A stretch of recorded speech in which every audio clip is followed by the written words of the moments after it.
Добар ден. Минатата емисија успеавме да ви представиме 20 на модели кои ќе се појават годинава. Денеска таа листа ја прошируваме, ја зачинуваме со занимливи податоци, но вистинската игранка се случува на глобално ниво. Почетокот на новата деценија од 21. век ќе остане запишана во историјата на автомобилизмот по создавањето на нов, четврти по големина светски производител на возила. Настана од спојувањето на Fiat Chrysler со групата PSA, на кое раководствата на двете компании работеа повеќе од една година. Така, новата компанија вредна 44 милиарди евра, која се вика Stellantis, токму од денеска започнува да функционира. Под нејзина капа ќе бидат 14 брендови кои годишно ќе произведуваат 8 милиони возила и ќе остваруваат приходи од околу 180 милиарди евра.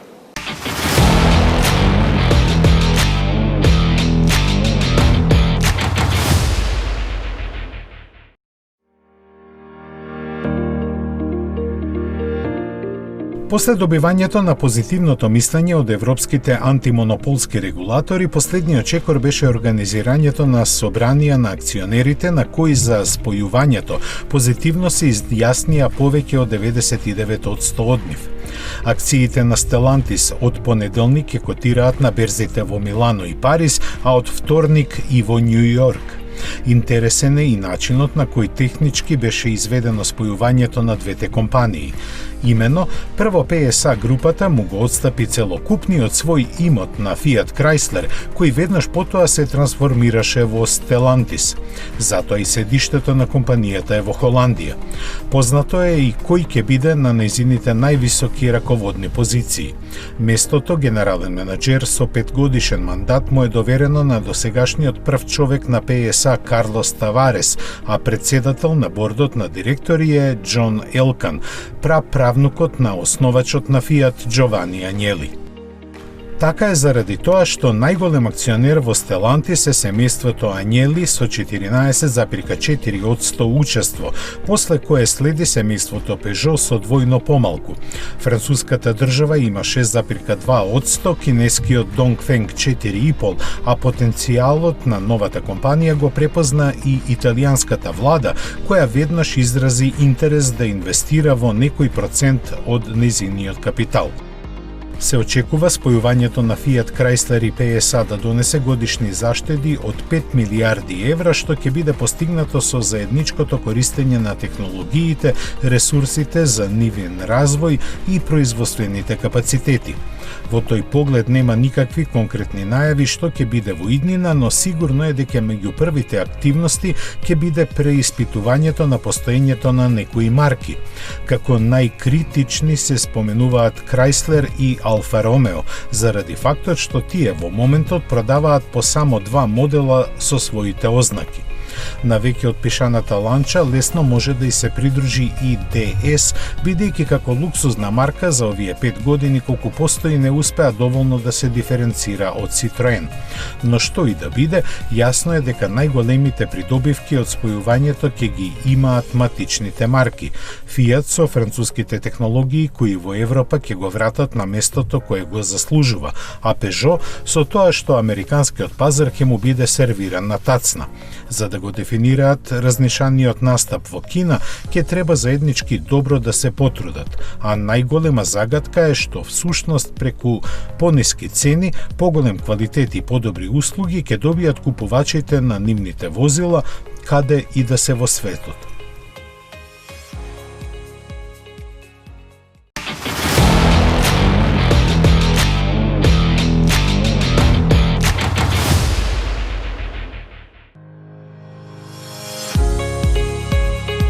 Според претходно утврдениот календар на активности, Европското жири ги објави 7 финалисти за годинешниот избор на автомобил на годината.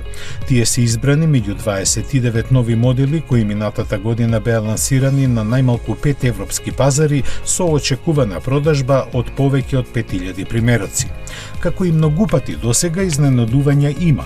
Најголемо е непласирањето на Volkswagen Golf во финалето, бидејќи сите претходни негови генерации имаа освоено добар пласман, вкупно 2 први, 2 втори и 3 трети места. Место него, марката ќе го представува електричниот ID.3. Втор електричен модел меѓу финалистите е новиот Fiat 500e и со струја како адут ќе настапува и Citroen C4. Се присутните на пазарот SUV модели годинава ќе го и застапуваат два сосема спортиставени новитети.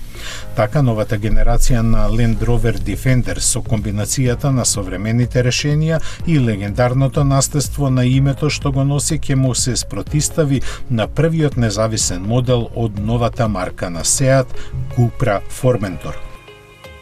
Како и секогаш досега од своето појавување во 2000-тата, кога како прв јапонски автомобил ја освои титулата, во конкуренцијата влезе и Toyota Yaris. На листата финалисти се најде и Шкода Октавија, која во досегашните избори немаше многу среќа. Можеби годинава ќе биде поинаку, што ќе дознаеме на 1 март, кога жирито составено од 60 членови од 23 европски земји ќе ги објави резултатите од своето гласање. Дотогаш се уште актуелен носител на престижната титула ќе биде Peugeot 208. Изборот за автомобил на годината во Европа се одржува од 1964 година.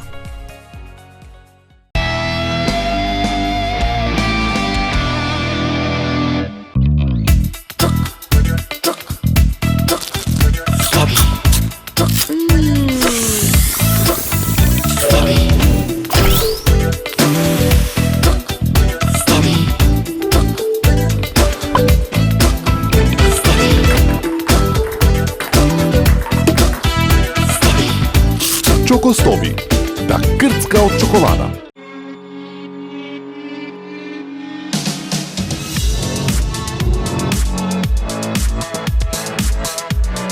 Открите најновата понуда за Peugeot 208, 308 и 2008 по повод 210 годишнината на брендот.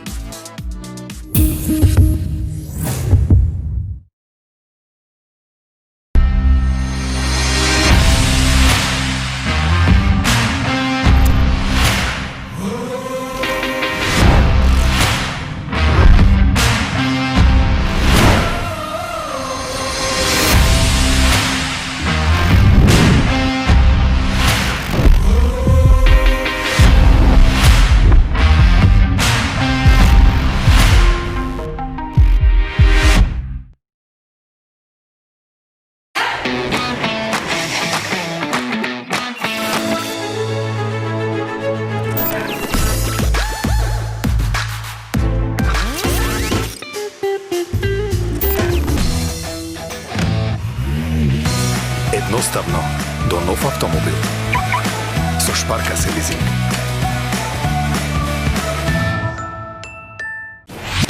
Метрополис, број 1 радиомрежа. Мали салатки крцкави топчиња од чоколада. Топчести мали крцкави чоколадни сладки. Чоколадчести крцкави мали топчиња. Чокостоби, неописливо добар.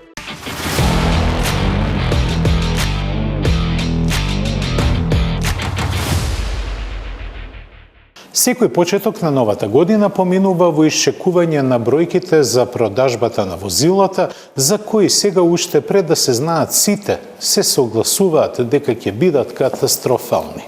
Првите официјални параметри во Европа говорат дека опаѓањето на пазарот е околу 25%, кои ќе сместат 2020-та помеѓу најлошите години после Втората светска војна.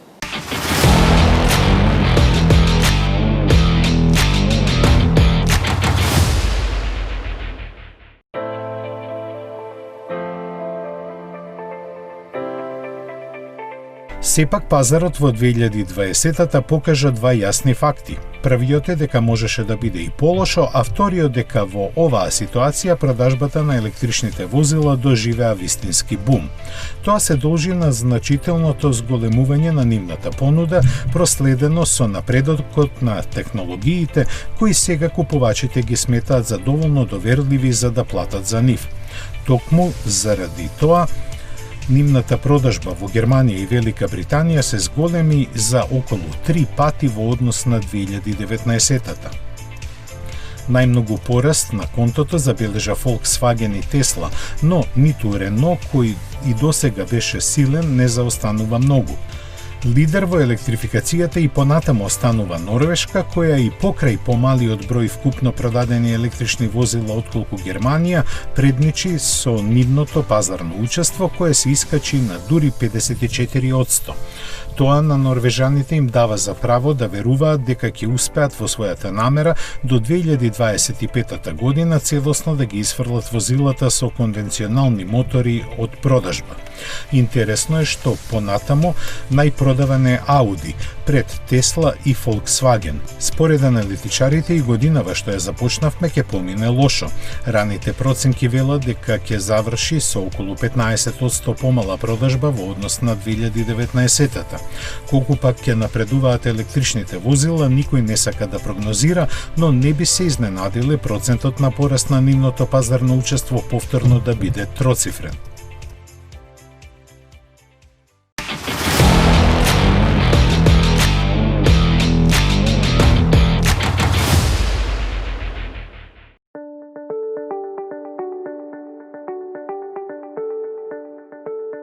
Иако податоците за продажбата на возилата за минатата година во Европа се уште се чекаат, не е рано да се прогнозира кој ќе биде прв. На Volkswagen Golf титулата тешко кој може да му ја земе, додека врз основа на бројките за првите 11 месеци на електричниот престол ќе заседа Renault Zoe. Францускиот производител во тој период забележа пораст на продажбата на електричните возила за 80% на вкупно 96.000 примероци. Од нив 84.000 се Zoe, заради што од Renault тврдат дека го имаат најдобро продаваниот електричен автомобил во Европа. Представен е во 2012 година и веќе добро етаблиран, додека вкупно се продадени 270.000 примероци од него. Големиот лански пораст се должи и на обновувањето што го доживеа во 2019-та, заради што неговите творци сметаат дека вистински го понудиле она што европските купувачи го бараат. Него лани му се придружи и Twingo Electric, од кој допрва се очекува да покаже што умее. Придонес за добрите бројки на Renault имаат и електричните комерцијални возила Kangoo и Master.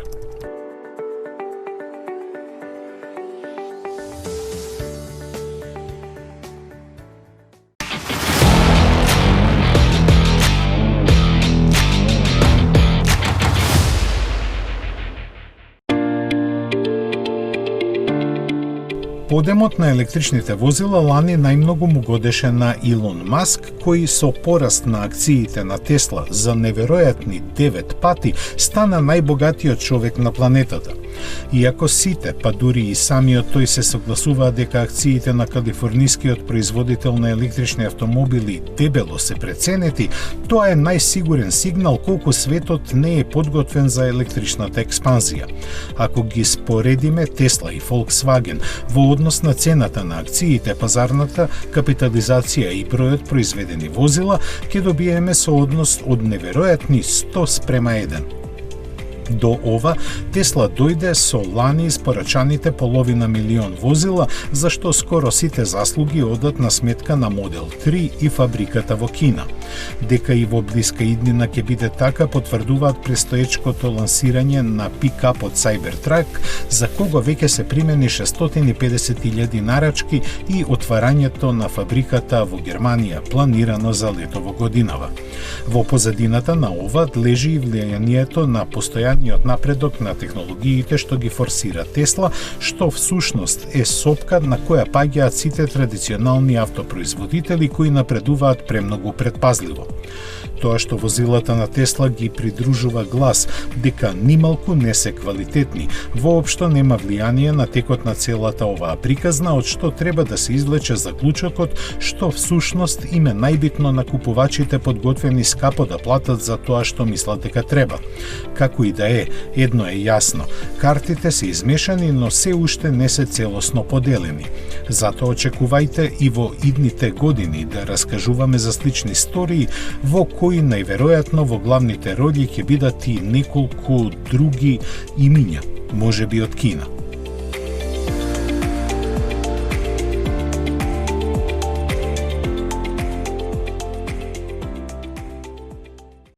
Во Америка се е големо, а од оваа констатација не отстапуваат ниту возилата. Новата генерација на Jeep Grand Cherokee беше промовирана со буквата L за димето, која означува растегнување на каросеријата за 40 см и сега таа бележи должина од 5,2 метри. Има комотен простор за 7 патници и нивниот багаж, а во игра се големите бензински мотори, додека за електрификацијата ќе се зборува кога ќе дојде на пазарот стандардната верзија.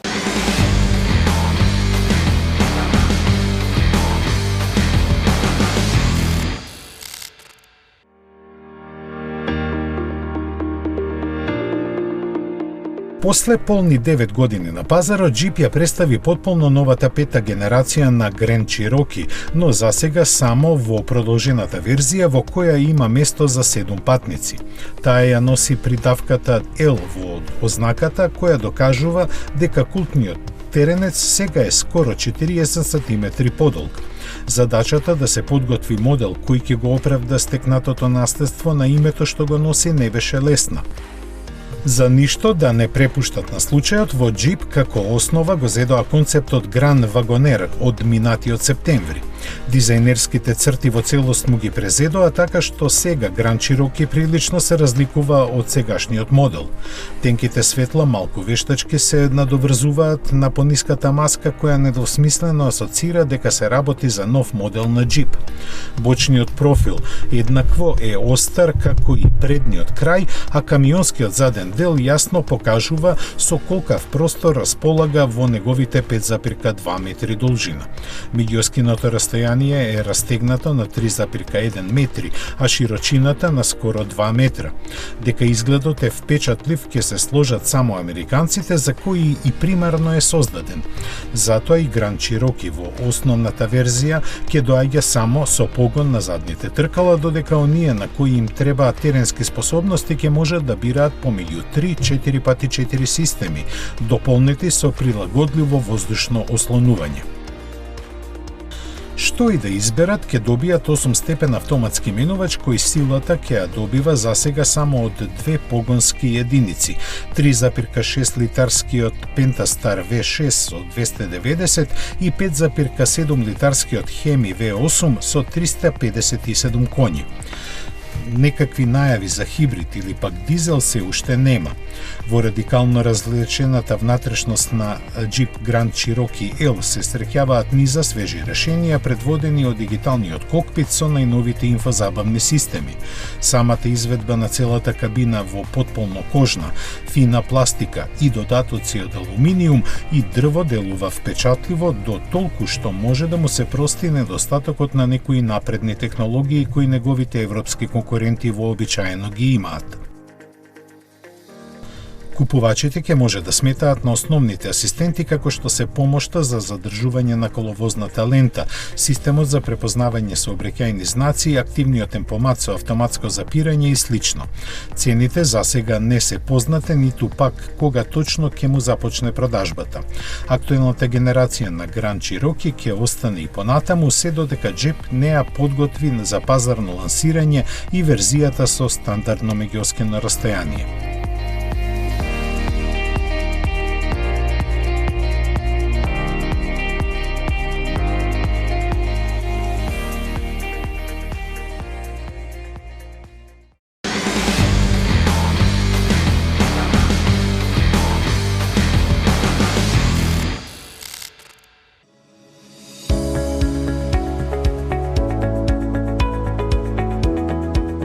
После лесниот фейслифтинг, Бентли започна и механички да ја обновува понудата на Бентайга.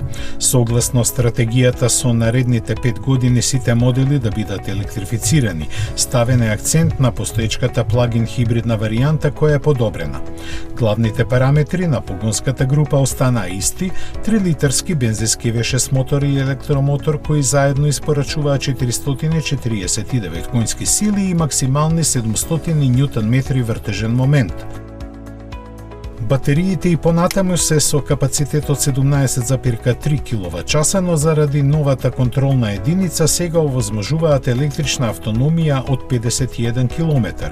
Тие имаат гаранција од 8 години или 160.000 поминати километри, а за целосно полнење се потребни 2,5 часа. На возачот на располагање му се 3 режими на возење, а само на струја може да се вози до брзина од 135 км на час. Забрзувањето до 100 на час трае 5,5 секунди, а максималната брзина е 254 км на час. Цената се уште не е соопштена, но се очекува на британскиот пазар да изнесува околу 140.000 фунти. Од Бентли тврдат дека просечната потрошувачка изнесува 3,3 литри на 100 км, а емисијата на јаглерод диоксид 78 грама на километар. Се друго е како и кај Бентайга со моторите со внатрешно согорување, што значи многу луксуз и напредни технологии. Меѓу нив, покрај Apple CarPlay, за прв пат е Android Auto конективноста. Новост е и тоа што во понудата ги нема веќе дизелот и мастодонскиот 6-литарски W12 мотор со основната изведба, додека неговата посилна спид варијанта останува.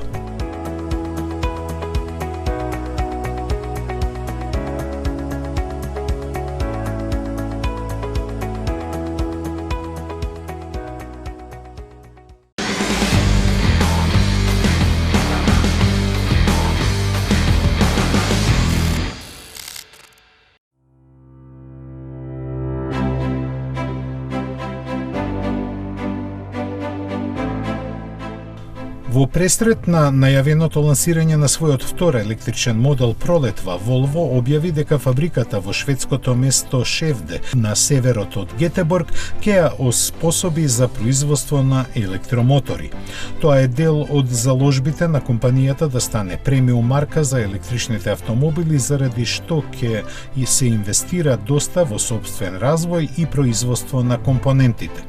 Како крајна цел е поставено до 2025 година половина од глобалната продажба на марката да бидат целосно електрични возила, а остатокот хибриди. Планот за трансформирање на оваа фабрика, која постои скоро цел век, предвидува на почетокот електромоторите таму да се склопуваат од компоненти од добавувачите, а во подоцнежната фаза и целосно да се произведуваат. Заради тоа и сегашната инвестиција ќе биде скромна, само 70 милиони евра. Производството и на електричните возила на шведско тло засега не се споменува.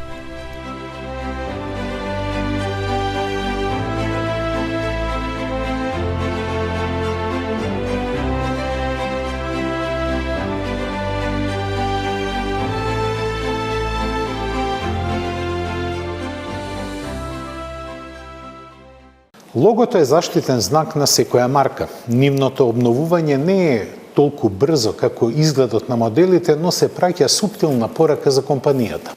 Оваа година со нови логоа ја започнуваат Kia и General Motors. Корејскиот SsangYong банкротира, а Nissan ги намалува своите активности во Европа за да му даде повеќе простор на Renault.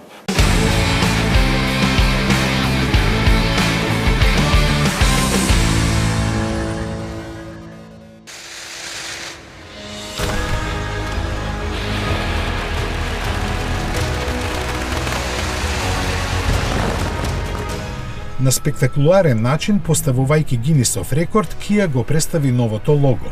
Во еден синхронизиран уметнички приказ него со огномет и светла на вечерното небо го исцртаа вкупно 303 дронови. Го видовме првпат пред 2 години во Женева на концептот Imagine by Kia и представува символ на новите вредности кои корејците ветуваат дека ќе им ги понудат на купувачите во идните своји производи. Новата ритмична и непрекината линија ја оддава преданоста на инспиративните моменти, симетријата, самодовербата, а косите, елементи, амбициите на марката. Заедно со него е представен и новиот глобален корпоративен слоган Movement that Inspires, односно движење кој инспирира. Со ова Kia ја најавува својата храбра трансформација кон водечките позиции во идната мобилност во индустријата која брзо се менува. Стратегијата како да се постигне тоа ќе биде дел од долгорочниот деловен план најавен минатата година. Тој како цел ќе има насочување на марката кон популаризација на електричните возила и воведување широк спектар услуги прилагодени на локалните потреби и барањата на секој пазар.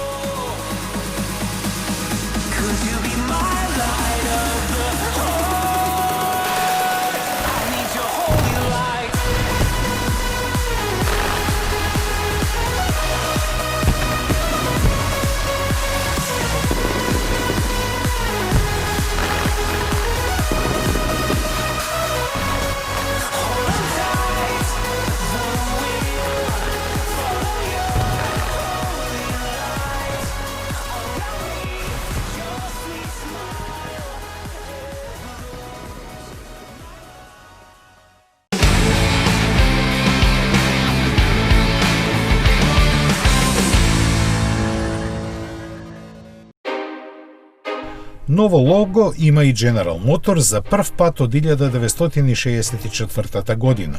Белите големи букви GM на сина позадина се заменети со мали сини букви на бела позадина со сина рамка и заоблени ќошиња, а додадена и цртичка под буквата М. Новото лого е вовед во кампањата за електричните возила кои истовремено е започната.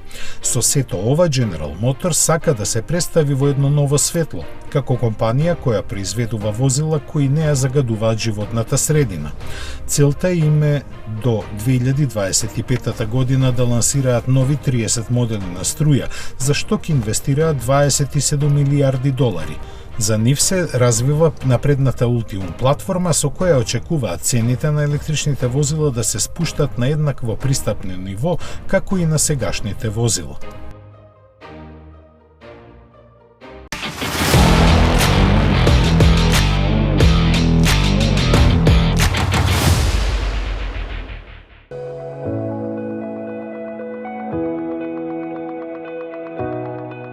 Падна првата ковид жртва меѓу автомобилските производители. Банкротираше SsangYong. Управата на корејската компанија беше приморана на овој чекор откако не успеа да собере околу 55 милиони долари за да ја плати достасаната рата од кредитот, а банките одбија да ја одложат наплатата. Сумата може би изгледа мала, но таа всушност представува околу 3% од целокупниот имот на SsangYong. Сепак, ова не значи дека машините ќе престанат да работат, фабриките ќе се затворат, а работниците отпуштат. Со помош на индиската Mahindra, која е собственик на 75% од акциите, компанијата ќе се преструктурира за да може поефикасно да работи. Индискиот гигант за сите овие години не успеа да ја стабилизира марката како треба. Моделите што ги произведуваше беа час промашени, час со лош квалитет, така што SsangYong остана тоа што беше. Мал производител на возила кој едва и преживува. Гамата сега и не е така лоша, но SsangYong никако не можеше да ја стекне довербата на купувачите, така што мора да ги продава своите возила далеку поевтино од конкурентите.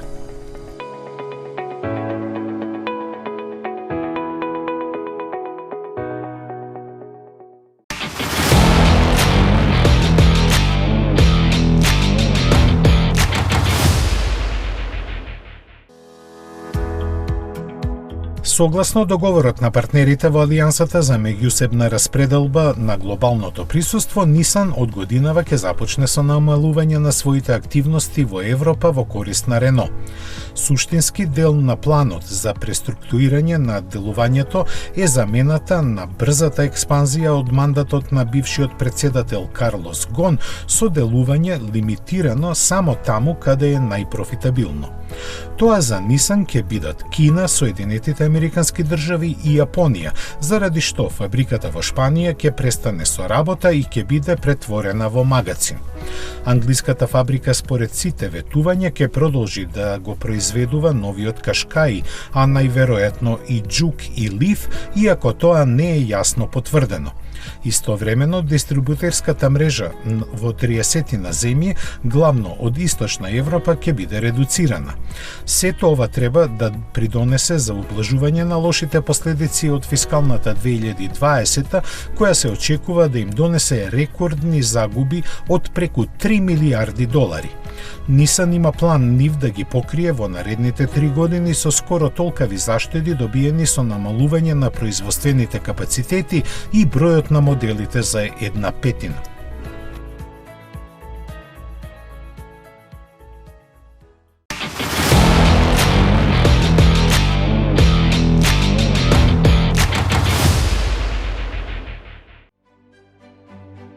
Општо познато е дека BMW има силна заедница верни купувачи, меѓу кои посебно место имаат љубителите на М моделите на марката. Баварскиот производител го негува нивниот ентузијазам на разни начини, од кои исклучително успешен е креирањето на така наречениот M-Town. Се работи за дигитален град во кој се врти околу најмокната буква во светот. Собствениците на возила кои таа ги краси може да се регистрираат како негови граѓани, за што добиваат и лични документи. Како изгледа М-градот покажува најновиот филм снимен за него, во кој се мешаат виртуелниот и вистинскиот живот. Во него ќе сретнеме многу модели на марката, меѓу кои и некои ретки. Таков е и пикапот М3 од 2011-та, кој го довезува полначот за електрични возила. Токму со оваа сцена суптилно се најавува иднината по која ќе зачекори BMW M со представувањето на првиот електричен автомобил. Се работи за високоперформансна верзија на i4 која се очекува годинава. Деталните познавачи на М понудата ќе ја забележат и идната караванска изведба на М3, а она што не може да го забележат е дека дел од протагонистите во филмот се приватни возила на најактивните граѓани на М-градот.